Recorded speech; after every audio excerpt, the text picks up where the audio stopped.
नमस्कार, आपके साथ मैं हूं मलिका मल्होत्रा। आइए करते हैं शुरुआत और सबसे पहले बात उत्तराखंड की। उत्तराखंड में लगातार बारिश और बादल फटने की घटनाओं से जनजीवन अस्त व्यस्त हो गया है। यहां 2 दिन में दूसरी बार बादल फटा है। 17 सितंबर की रात चमोली जिले के नंदानगर घाट में बादल फटा। यहां कुंट्री लंगाफली वार्ड में 6 घर मलबे में दब गए। करीब 10 लोग लापता हैं, जिन्हें तलाशने का काम लगातार जारी है। अब तक 2 लोग को रेस्क्यू किया जा चुका है। सैलाब ने सब कुछ तबाह कर दिया है। लोगों पर मुसीबतों का पहाड़ टूट पड़ा है।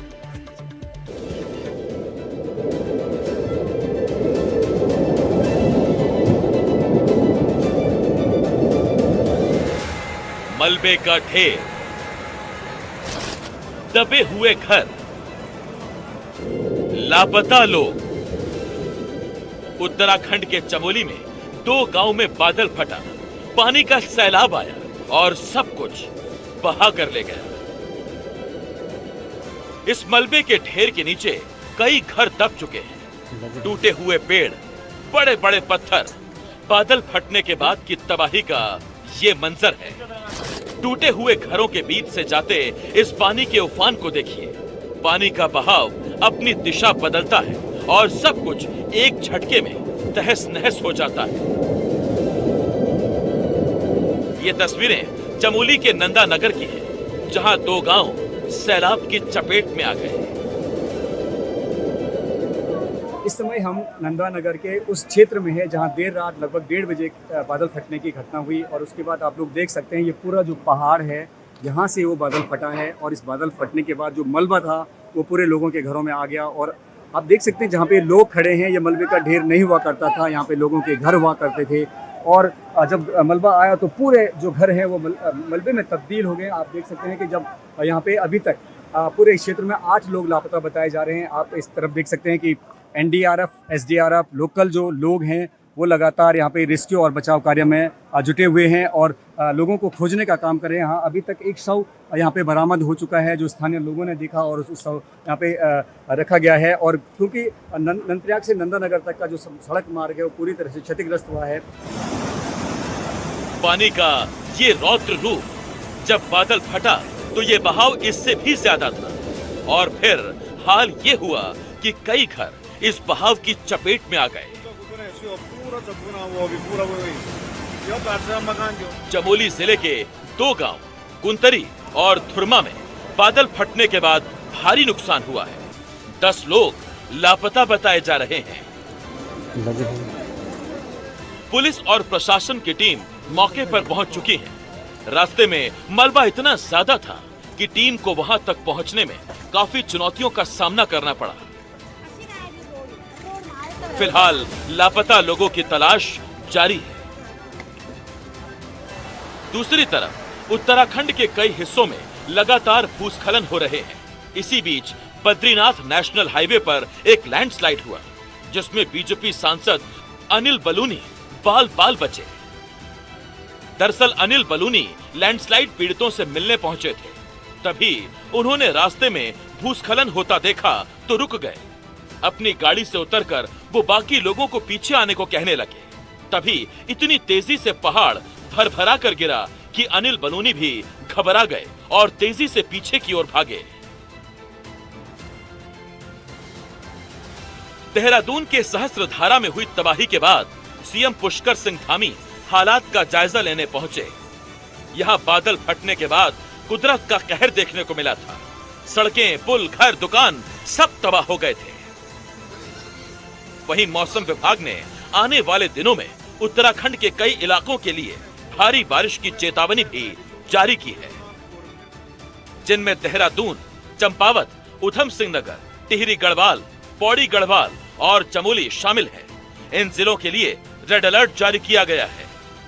उत्तराखंड में लगातार बारिश और बादल फटने की घटनाओं ने जनजीवन को अस्त व्यस्त कर दिया है। चमोली समेत कई इलाकों में बाढ़ जैसे हालात हैं और राहत बचाव कार्य जारी है।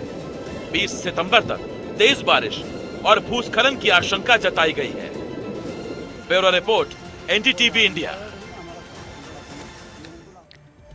16 सितंबर को देहरादून के पास बादल फटने की खबर आई थी, जिससे फ्लैश फ्लड आया और सहस्त्रधारा, टपकेश्वर समेत देहरादून के कई हिस्सों में बर्बादी मच गई। देहरादून मसूरी रोड भी कई जगह क्षतिग्रस्त हो गया। बताया जा रहा है कि इसके चलते सैकड़ों सैलानी भी फंस गए। हम आपको आज की तस्वीरें दिखाते हैं और ये जानने की कोशिश करते हैं कि अभी वहां हालात कैसे हैं।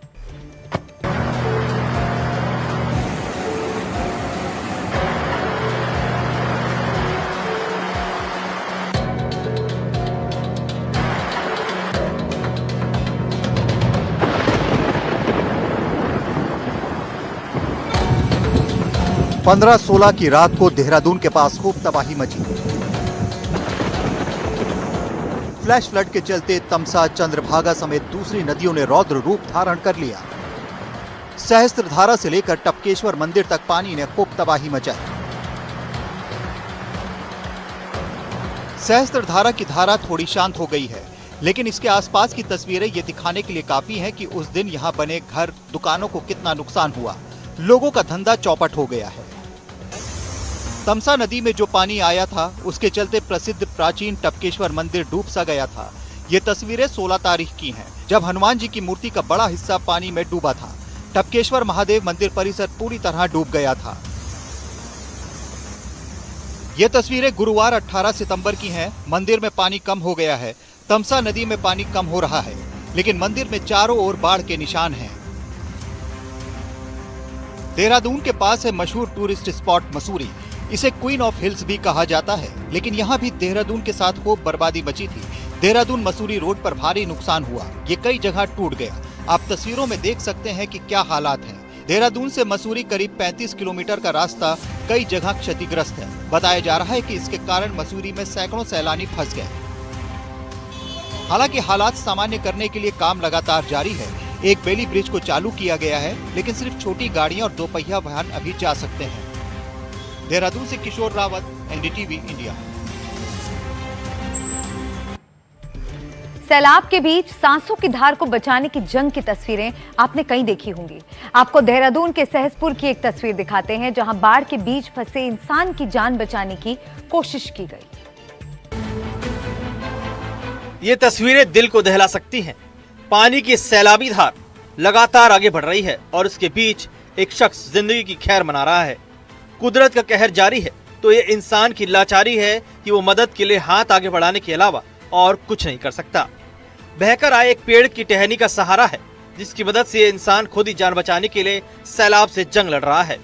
प्रकृति के इस प्रकोप के बीच इसके बह जाने का भय था, पर शायद ऊपर वाले को मंजूर यही था कि इसका बाल बाल बचना तय था। मौके पर मौजूद लोगों ने बिना समय गवाए रेस्क्यू की कोशिश शुरू की और धार की थपेड़ों से घायल शख्स को सही समय पर बचा लिया। लोगों ने अपनी जान दांव पर लगाकर इस अनजान को बचाकर ये बता दिया, वक्त चाहे जितना जालिम क्यों ना हो जाए, पर अगर इंसान अपनी पर आ जाए तो संकट के सैलाब को भी मात दे सकता है। मौत की इस धार के बीच इंसानी हौसले और हिम्मत की मिसाल पेश करती ये तस्वीरें अब सोशल मीडिया पर वायरल हैं। और हिमाचल प्रदेश में पिछले कुछ दिनों से बारिश जमकर तबाही मचा रही है। कहीं बादल फट रहे हैं तो कहीं पहाड़ टूटकर गिर रहे हैं। अब किन्नौर की तस्वीर डरा देने वाली है। किन्नौर जिले में भारी लैंडस्लाइड के कारण 50 मीटर सड़क नदी में समा गई है, जिससे नेटवर्क कट गया है। लोगों को भारी दिक्कतों का सामना करना पड़ रहा है।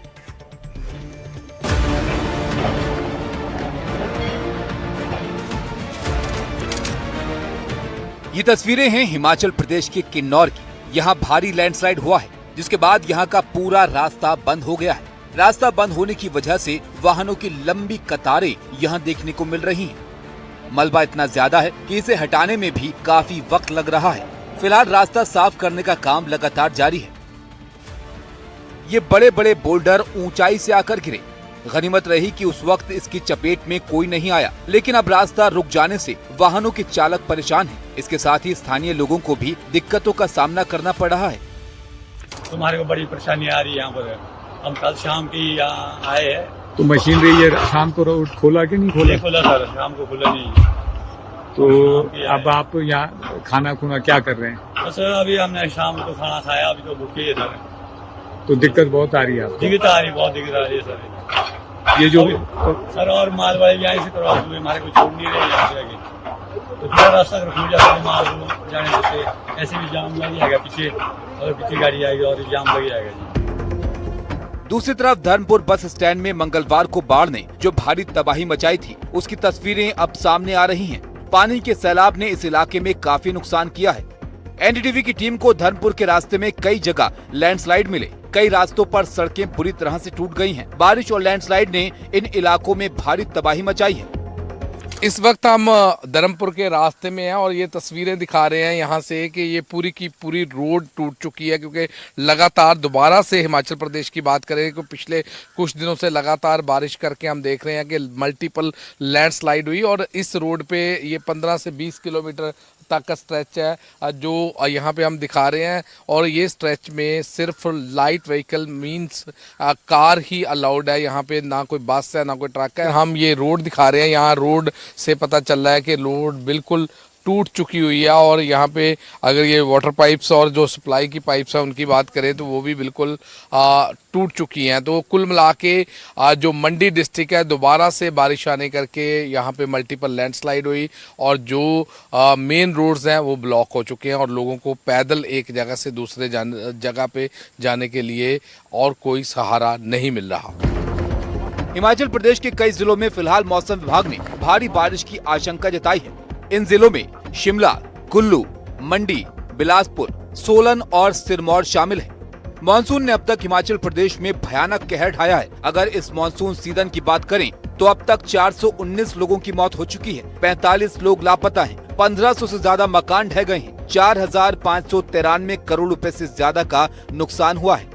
जाते हुए मानसून ने पहाड़ी इलाकों में अपना कहर बरपाया है। आगे और बारिश का अनुमान है, इसलिए मौसम विभाग ने लोगों को सतर्क रहने की हिदायत दी है। Bureau report, NDTV India.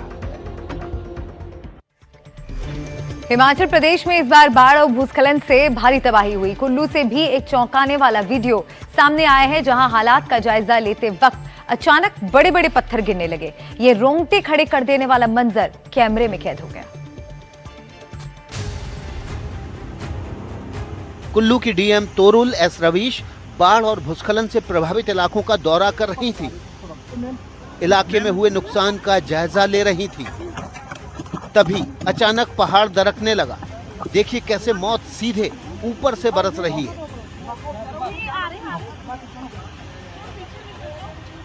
इससे पहले कि कोई कुछ समझ पाता, अचानक पहाड़ से बड़े बड़े बोल्डर उनकी तरफ गिरने लगे।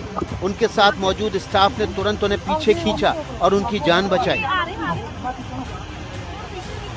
अगर डीएम को हटाने में 1 सेकंड की भी देरी होती तो बहुत बड़ा हादसा हो सकता था। कुल्लू में इस बार बेलगाम मानसून में भारी तबाही मचाई है। इसके चलते प्रशासन हर गांव तक पहुंचने की कोशिश कर रहा है, लेकिन ये तस्वीरें बताती हैं कि राहत और बचाव का ये काम कितना कठिन है। और हिमाचल प्रदेश के कांगड़ा से इस वक्त की बड़ी खबर है। कांगड़ा में कुदरत का कहर बरपा है। यहाँ ना कोई भूस्खलन ना पहाड़ गिरा, फिर भी पूरा बचवाई गडेर गांव ही धंस गया।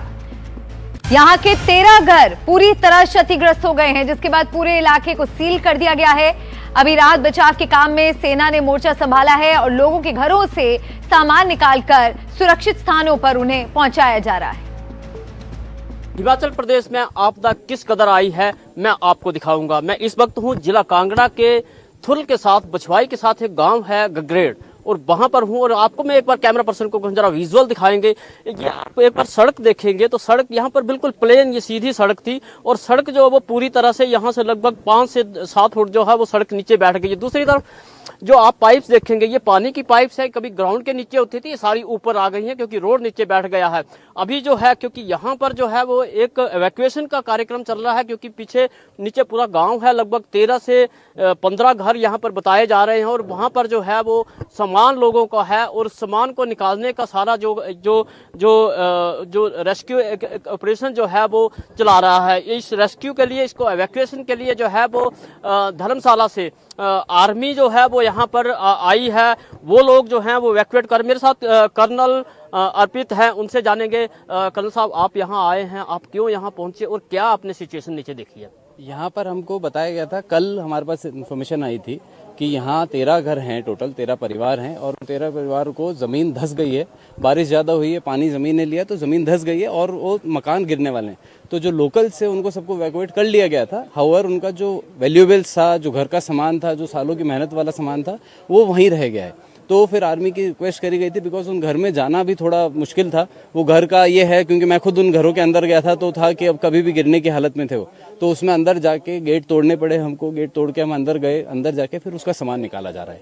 अभी क्या सिचुएशन आपके गांव में देख रहे हैं? इन लोगों को कहाँ ठहराया गया है? कुछ उसके लिए सिविल एडमिनिस्ट्रेशन ने इनके लिए बंदोबस्त कर रखा है। अभी यहीं पर ही एक बार कॉमन जगह पे रखा हुआ है। बाकी उसके अलावा जो अपने रिश्तेदारों के पास होंगे, आस पड़ोस में गए हुए होंगे, बाकी सिविल एडमिनिस्ट्रेशन ने कॉमन बंदोबस्त कर दिया है। और बाकी कल डीसी साहब आए थे तो हमें भी ये बताया गया था कि अगले 5 से 6 दिन में इनको सबको एक एस्टेब्लिश्ड एरिया में कहीं पर इनको रखने का बात चल रही है।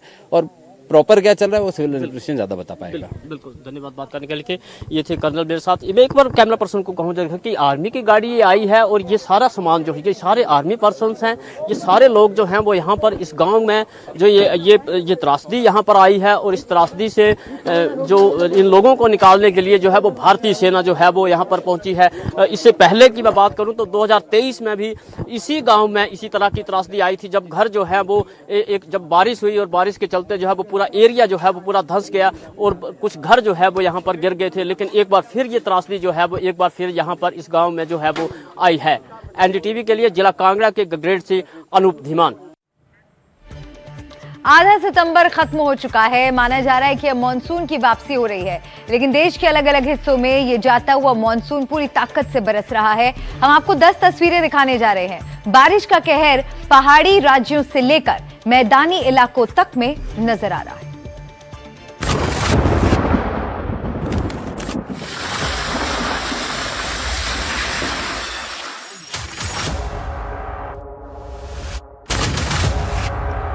उत्तराखंड में लैंडस्लाइड की घटनाएं लगातार हो रही हैं। तस्वीरें विकासनगर की हैं। यहां कालसी चक्राता मोटर मार्ग के पास मलबा आने से यातायात प्रभावित हो गया है। आप देख सकते हैं कि किस तरह पत्थर गिरे हैं। लोग सड़क के दोनों ओर फंसे हैं, गाड़ियां रुक गई हैं। मोटर मार्ग को चालू करने का काम जारी है।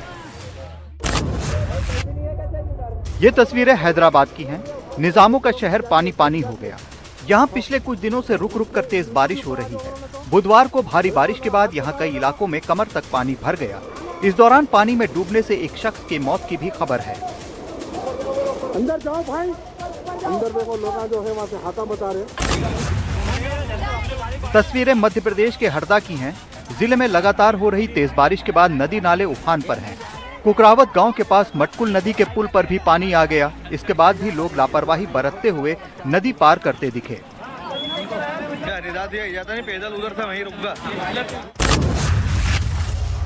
ये छत्तीसगढ़ का धमतरी जिला है।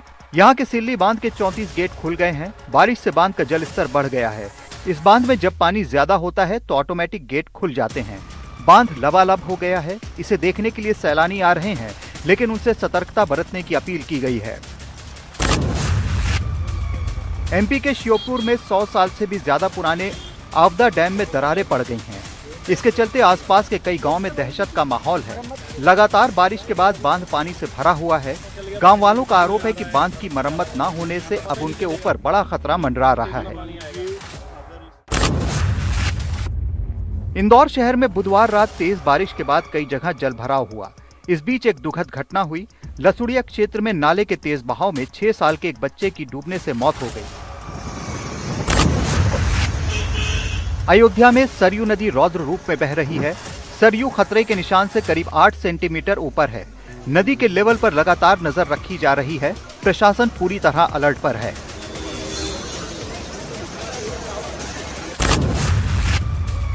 तस्वीरें असम के गोलाघाट की हैं। राज्य के कई हिस्सों में बाढ़ जैसे हालात हैं। नदियां अपना किनारा तोड़ते हुए खेतों गांवों में घुस गई हैं। लोगों के लिए नाव ही सहारा बची है। मणिपुर के कई हिस्से फ्लैश फ्लड की चपेट में हैं। राजधानी इंफाल में भी पानी घुस चुका है। तस्वीरें Jawaharlal Nehru institute of medical sciences की हैं। यहाँ परिसर में पानी है। इसके चलते यहाँ मरीजों और छात्रों को बाहर निकाला गया है। साल में ये दूसरी बार है जब ऐसा करना पड़ा है।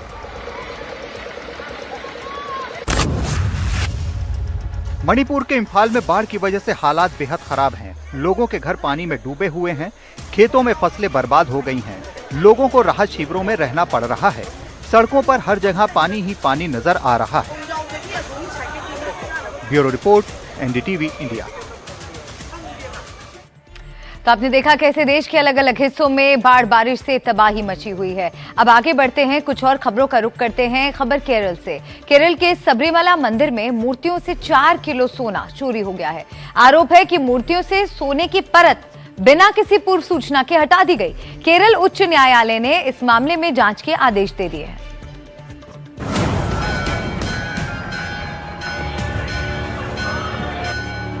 ये केरल का प्रसिद्ध सबरीमला मंदिर है। यहाँ हर साल लाखों की संख्या में श्रद्धालु आते हैं, लेकिन अब मंदिर में एक शर्मसार करने वाली घटना घटी है। आरोप है कि मंदिर की मूर्तियों पर सोने की परत चढ़ाने में धांधली हुई और मूर्तियों से करीब 4 किलो सोना चोरी हो गया है। केरल हाईकोर्ट ने पाया कि साल 2019 में जब मंदिर की मूर्तियां सोने की परत चढ़ाने के बाद वापस मंदिर आईं, तो उनके वजन में 4 किलो सोना कम था। कोर्ट ने मंदिर के मुख्य सतर्कता और सुरक्षा अधिकारी को मूर्तियों से कथित रूप से सोने के नुकसान के विस्तार से जांच करने का निर्देश दिया है। सोने की ये धांधली मंदिर के द्वारपालक की मूर्तियों में हुई है। जस्टिस राजा विजय राघवन और जस्टिस केवी जयकुमार की पीठ ने कहा कि जब 2019 में नए सिरे से सोना चढ़ाने के लिए द्वारपालकों की मूर्तियों से प्लेटों को हटाया गया था, तो उनका वजन 42.8 किलो था। लेकिन चेन्नई की जिस फर्म को सोने की परत चढ़ाने का काम सौंपा गया था, उसके यहाँ वजन करने पर मूर्तियों के वजन में करीब 4.54 किलोग्राम की कमी थी। अदालत ने कहा कि 4.54 किलोग्राम की साफ कमी है। ये एक चिंताजनक बात है, जिसकी विस्तृत जांच की जरूरत है। अदालत ने कहा कि द्वारपालक की मूर्तियां साल 1999 में आधिकारिक स्वीकृति के आधार पर स्थापित की गई थी और इन मूर्तियों की 40 साल की वारंटी थी। हालांकि केवल 6 साल के भीतर ही मूर्तियों में समस्या आ गई, जिसके कारण मूर्तियों का मरम्मत का काम शुरू करना पड़ा। ये विवाद तब शुरू हुआ जब त्रावणकोर देवस्थान बोर्ड ने 2019 में द्वारपालक की मूर्तियों पर लगे सोने से चढ़े तांबे की प्लेटों को मरम्मत और उन पर दोबारा सोना चढ़ाने के लिए भेज दिया। गौरतलब है कि मूर्तियों को भेजने के लिए विशेष आयुक्त या न्यायालय से मंजूरी भी नहीं ली गई थी। सबरीमला मंदिर भारत के केरल राज्य के पत्तनमथिट्टा जिले में एक पवित्र पहाड़ी पर मौजूद है। ये पश्चिम घाट में भगवान अयप्पा को समर्पित एक प्रसिद्ध मंदिर है। ये मंदिर क्यों इतना महत्व रखता है, आपको बताते हैं। ये मंदिर भगवान अयप्पा को समर्पित है। हर साल लाखों तीर्थयात्री यहाँ आते हैं। विश्व के सबसे बड़े तीर्थ स्थलों में से एक है। दर्शन के लिए 41 दिन का कठिन व्रत रखना पड़ता है। प्रवेश के लिए नदी में स्नान करके 18 पवित्र सीढ़ियां चढ़नी पड़ती हैं। समुद्र तल से 3000 फुट की ऊंचाई पर है। मंदिर की यात्रा काफी चुनौतीपूर्ण है। तो सबरीमला मंदिर का श्रद्धालुओं में काफी महत्व है और ऐसे में मंदिर की मूर्तियों से सोना चोरी होना एक बड़ी घटना है। सारे तथ्यों को ध्यान में रखकर हाईकोर्ट ने त्रावणकोर देवस्थान बोर्ड के मुख्य सतर्कता और सुरक्षा अधिकारी को एक व्यापक जांच करने के निर्देश दिए हैं। साथ ही सभी पहलुओं की जांच करने और 3 हफ्ते के भीतर एक रिपोर्ट दाखिल करने का निर्देश दिया। पीठ ने आदेश दिया कि सभी रजिस्टर्ड सतर्कता अधिकारी को सौंप दिए जाएं और टीडीबी को जांच में सहयोग देने का निर्देश दिया गया है। Bureau report, NDTV India.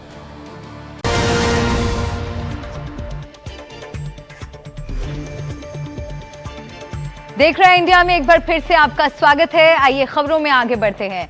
Girlfriend को लेकर यूपी के मेरठ में गोली चल गई। लड़की का बॉयफ्रेंड एक कबड्डी खिलाड़ी और इस घटना में उसकी जान बाल बाल बच गई। इस गोलीकांड ने कृषि विश्वविद्यालय में पढ़ाई करने वाले छात्र छात्राओं की सुरक्षा व्यवस्था पर सवाल खड़े कर दिए हैं। पूरा मामला सीसीटीवी में कैद हो गया है, देखिए।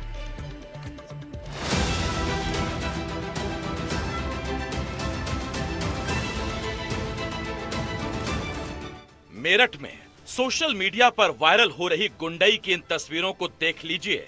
ये किसी फिल्म का सीन नहीं, बल्कि खुलेआम की जा रही गुंडागर्दी की हकीकत है।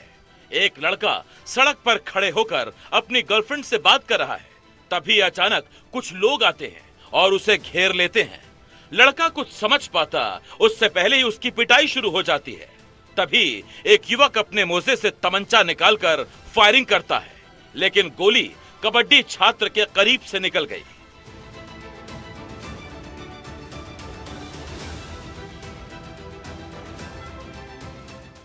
लड़की के बॉयफ्रेंड ने खुद को बचाने की बहुत कोशिशें की, लेकिन भारी संख्या में लोग होने के कारण उसे वहां से किसी तरह भागना पड़ा। गोली चलते ही वहां अफरा तफरी मच गई, लोग अपनी जान बचाकर भागते दिखे।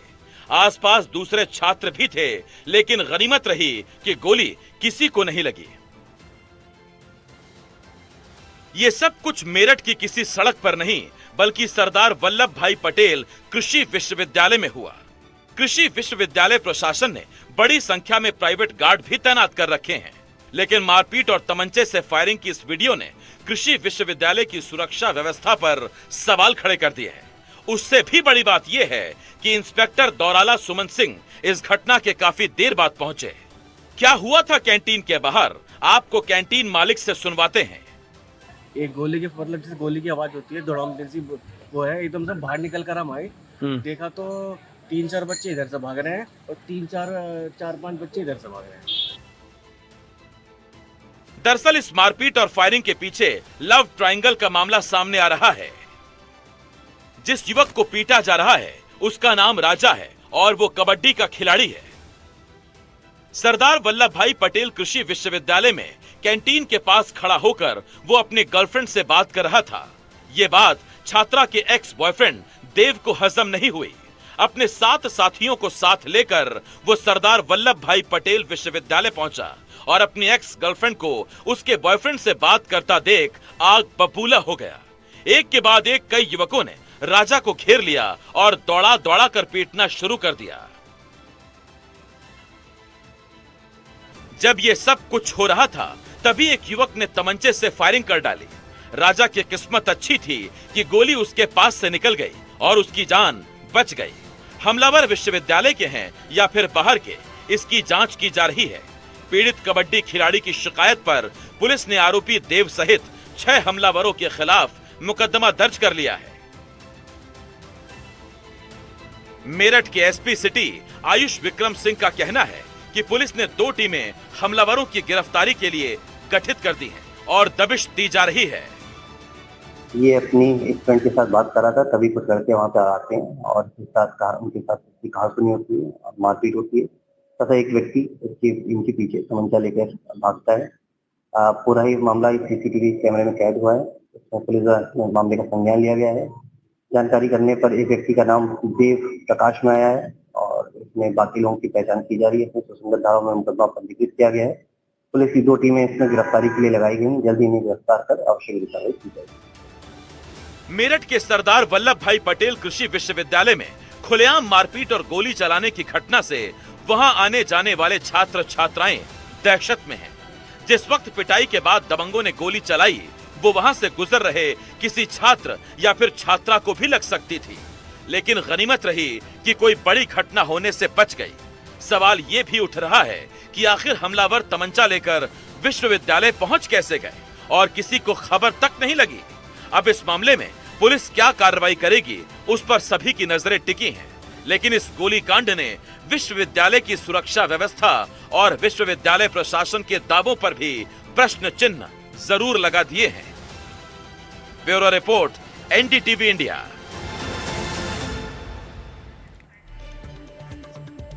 बारह सितंबर को यूपी के बरेली में एक घर पर कई गोलियां चलाई जाती हैं। ये घर एक्ट्रेस दिशा पाटनी का था, जहां उनके माता पिता और बहन रहते हैं। इसके ठीक 5 दिन बाद 2 शूटरों का गाजियाबाद के ट्रॉनिका सिटी एरिया में एनकाउंटर कर दिया जाता है।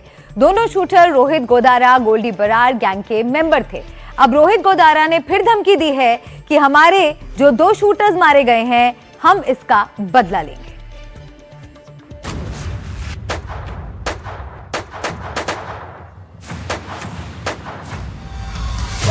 12 सितंबर सुबह करीब 3:45 बजे बरेली में एक घर पर ताबड़तोड़ गोलियां चलती हैं। यह एक्ट्रेस दिशा पाटनी का पुश्तैनी घर है। 5 दिन बाद बुधवार 17 सितंबर को शाम 7:22 पर गाजियाबाद में एक एनकाउंटर होता है, जिसमें 2 शूटर मारे जाते हैं। बताया जा रहा है कि ये दोनों दिशा के घर फायरिंग में शामिल थे। दोनों रोहित गोदारा गैंग के गुर्गे थे। शूटरों का एनकाउंटर बौखलाया गैंगस्टर। दिशा पाटनी के घर फायरिंग करने वाले 2 शूटरों के एनकाउंटर के बाद उनके गैंग लीडर रोहित गोदारा ने धमकी दी है। गुरुवार को उसने फेसबुक पर लिखा कि हमारे जो 2 शूटर्स मारे गए हैं हम इसका बदला लेंगे। यह एनकाउंटर हमारे जीवन की बहुत बड़ी क्षति है। आगे लिखा है कि हम वो काम कर सकते हैं जिसकी ये कल्पना भी नहीं कर सकते। इसमें जिसका भी हाथ है वो चाहे कितना भी पैसे वाला हो या पावर वाला हो, वक्त लग सकता है, माफी नहीं है। ये मामला बेहद हाई प्रोफाइल है। दिशा के घर पर गोलीकांड की जिम्मेदारी विदेश में बैठे गैंगस्टर गोल्डी बरार और रोहित गोदारा ने ली थी। यूपी पुलिस तुरंत हरकत में आई।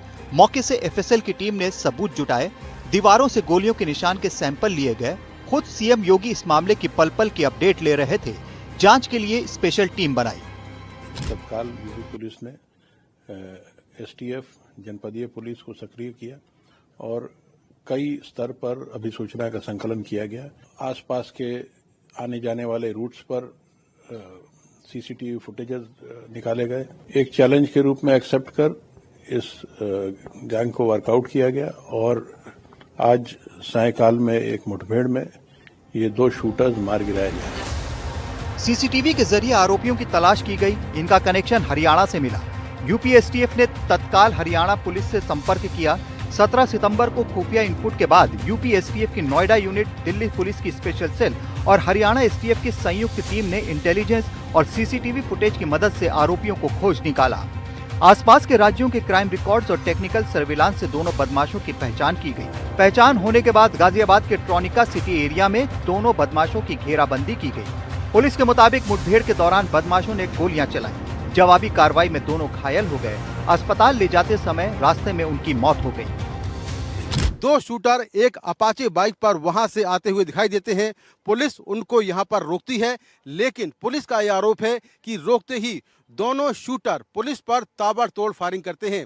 इसके जवाब में पुलिस भी फायरिंग करती है और यहां पर मैं आपको दिखाता हूं कि किस तरह से पुलिस ने यहां पर जो सर्कल बनाए हुए हैं, ये सभी सर्कल दरअसल बुलेट मार्क हैं, गोलियों के निशान हैं। 1 2 3 4 5 6 7 8 तो इस तरह से 20 से 25 राउंड यहां पर फायरिंग होती है और दोनों शूटरों की जो अपाचे बाइक है वो यहां पर गिरती है। इसके बाद दोनों शूटर यहां पर खड़े होकर पुलिस पर फायरिंग करते हैं। ये देखिए सामने यहां पर जो ये गोल सर्कल है जहां पर ब्लड के स्पॉट हैं, यहां पर रविंद्र खड़ा हुआ था और इसके ठीक पीछे जो वो वाला सर्कल है वहां पर अरुण खड़ा हुआ था। इसके बाद पुलिस ने फायरिंग की और दोनों शूटर यहीं पर घायल हो गए, जिन्हें बाद में अस्पताल ले जाया गया, जहां पर दोनों को डेड डिक्लेयर कर दिया। पुलिस के मुताबिक आरोपियों की पहचान रविंद्र और अरुण के रूप में हुई है। रविंद्र हरियाणा के रोहतक का रहने वाला था, वहीं अरुण हरियाणा के सोनीपत का रहने वाला था।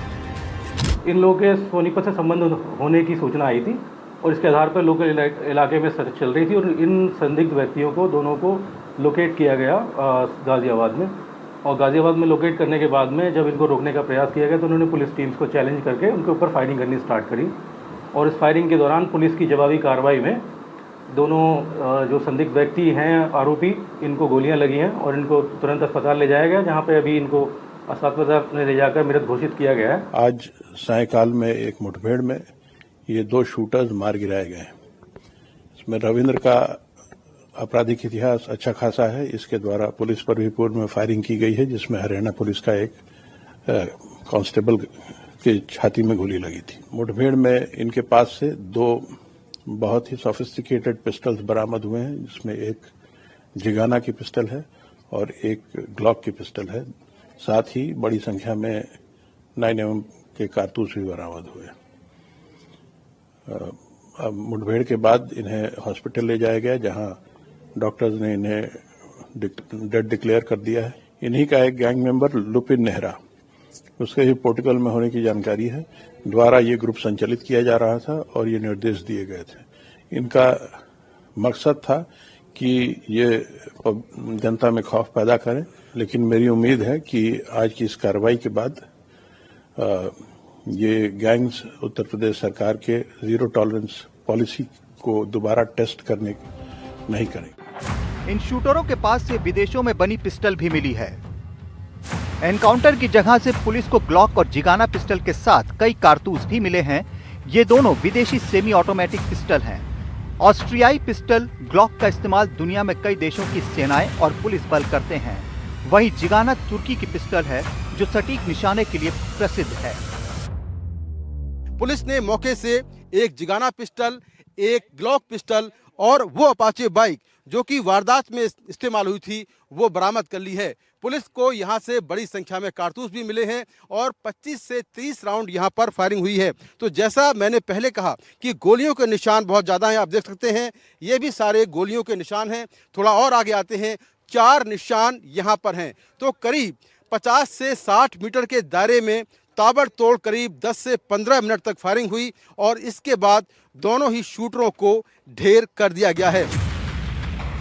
पुलिस जांच के मुताबिक इस मामले में कुछ और बातें सामने आई हैं। 11 सितंबर को 5 शूटर बरेली पहुंचे थे और वो वहां के एक होटल में रुके थे। इस दौरान एक शूटर की तबीयत खराब हो गई, जिसके बाद वो वापस लौट गया। बाकी 4 शूटरों ने योजना के मुताबिक आगे बढ़ने का फैसला किया। उसी दिन 2 बाइक पर सवार होकर 4 शूटरों ने दिशा पाटनी के घर की रेकी की। एक बाइक पर नकुल और विजय बैठे थे, जबकि दूसरी बाइक पर अरुण और रविंद्र सवार थे। 12 सितंबर को भी यही चारों शूटर दिशा पाटनी के घर पहुंचे थे। बताया जा रहा है कि फायरिंग रविंद्र ने की थी, जबकि बाइक अरुण चला रहा था। फायरिंग के बाद से ही पुलिस ने आसपास के इलाकों के 2000 से ज्यादा सीसीटीवी फुटेज खंगाले, जिसके आधार पर शूटरों की पहचान और लोकेशन का सुराग मिला। इस बीच फायरिंग करने वाले शूटर्स की नई तस्वीर सामने आई है। पेट्रोल पंप पर ये लोग दिखे थे।